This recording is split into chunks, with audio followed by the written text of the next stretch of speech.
Okay, let's talk about outdoor essentials. Now, I'm not actually going to go into a deep dive on outdoor essentials, but bear with me. I've got somewhere I want to go. So, you know, they're called outdoor essentials now. They used to be called Scout 10 essentials, although there's technically still 10 core essentials. We call them the outdoor essentials now. So this is my typical bag that I take everywhere with me, and I do take it everywhere with me. And I would encourage all Scoutmasters, assistant Scoutmasters out there to encourage your Scouts and leaders to take your bag everywhere, not just on hikes and backpacking trips, everywhere you go. I can't tell you the number of times where I have needed something out of my outdoor essential bag, and not always for myself. Sometimes it's been a case where I've needed it for somebody else. You know, either they were dehydrated, I gave them a bottle of water, or they needed some sort of medical attention. Take it with you always, because a Scout is obviously prepared. And the saying I always like to tell my Scouts over the years is, if you're only prepared for the expected, Harley, you're not really prepared, right? Okay, and it is Christmas time here. We're posting this a few days before Christmas. And yes, I know Harley has a little bitty bed. She has a lot bigger bed over there in the corner, but she likes this bed. And I don't know why that is. She likes to kind of snuggle. So she's a Great Dane. She's a wonderful dog, but I think Santa needs to bring her maybe another little bed, a bigger bed, but maybe that design that has the little lips like that, because she likes that. I think she likes to snuggle her nose up in that, but that's what she prefers. She has another bigger bed over there in the corner. This is where she wants to be. She's a sweet dog. Hey, Harley, you're a good dog. So anyway, Santa might bring you something. That's right. He's coming to town, you know. Anyway, let's go back to the outdoor essentials. So this is my outdoor essential bag. I have your typical stuff in here. I like almonds. You're supposed to take trail food or extra food. So I got some almonds and some dried mango fruit here, and that's quite a bit actually, but my wife and son like mangoes, so I like to pack a little extra. Of course, they have their own bag too. Some hot hands, those are great, especially when it's really cold. There's other stuff in here. We won't go into all of it, because really this is not about outdoor essentials. I got a toboggan, and I have always been it's like no matter what season it is, I like to have a toboggan in my in my bag. And I'm from the volunteer state, so it's a Tennessee Volunteers, so go Vols.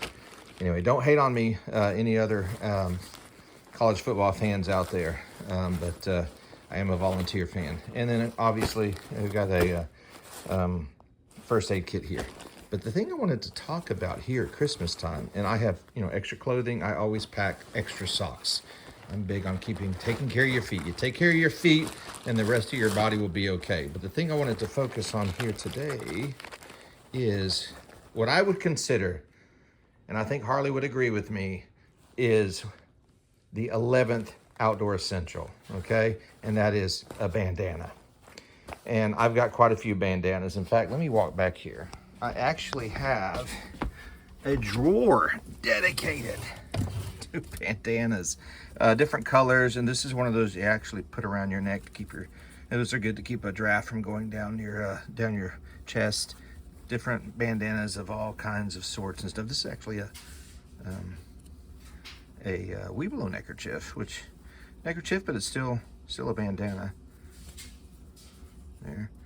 And I think there's a wood badge neckerchief in here somewhere, but oh, sorry, my bad. I thought that didn't sound right. That actually is a wood badge neckerchief there. Somewhere around here there's also a Weebelow's from years ago. But anyway, back to the bandanas. I always carry one. Very versatile. You can do lots of things with them, from gathering up fruit to putting around your head, to as a headband for sweat, for dipping in a cool creek with some water and just wiping off your face. I mean, extreme cases, you could use it for a tourniquet, I suppose. Fortunately, I've never had to do that. But let's talk about something very special to me because I am so passionate about bandanas. I can get this open here. Here's some ornaments here. The tree's already decorated. Got a few ornaments we did not use this year. But let's talk about this guy right here. That's right, my friends. My ScoutTrek friends, we have a bandana ornament. And we've got this a few years ago when we went out west and I saw it and I had to have it. So let's put the bandana ornament on the Christmas tree right here next to this bison, which I think is very, very fitting. Bandana goes right there, a prominent position. Very glorious, certainly not as glorious as the angel. And we don't want to take away from the true meaning of Christmas here, celebrating the birth of Jesus Christ. But I'm also celebrating my bandana ornament that I got back in, if you can read it, 2011. Oh, there's the name too. There you go. Oh yeah, Santa Claus, Indiana. I thought that was from out west, but that's right. We went camping up at Santa Claus, Indiana, and I found that there. So Merry Christmas from ScoutTrek.